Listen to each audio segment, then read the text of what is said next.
Okay, der Song, den ich spiele, ist auch in meinem Buch. Es ist eigentlich ein Gedicht und ich habe ihn mal irgendwann umgeschrieben. Der heißt Der Soldat und geht so. Als Kind ist er so oft über das weite Land gezogen, auf dem Rücken seinen Köcher mit den Pfeilen und dem Bogen. Zum Leben war das fast genug, er brauchte nicht sehr viel, er hatte einen festen Willen und sein Pfeil traf stets das Ziel. Er schoss auf Scheiben und auf Wände und auf Schilder, die er malte, wozu am besten aller Schützen. Er traf immer nur ins Schwarze. Sei aber ein Vogel, er zielte stets daneben, denn das Größte, was es gibt, hat er gesagt, das ist das Leben.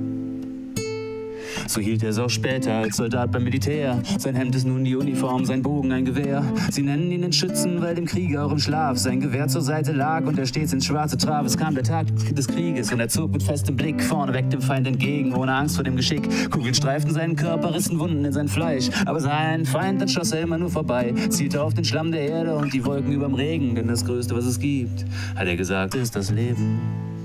Doch die Feinde schossen scharf, Kugeln streiften seine Haut, Kugeln nur dafür gemacht, dass man ihrer Stärke glaubt. Eine schlägt in seine Seite, eine bricht in seine Brust und der Finger zieht den Abzug für den allerletzten Schuss. Er durchschlägt den Schall, die grauen Wolken und den Regen und das Größte, was es gibt, hat er gesagt, das ist das Leben.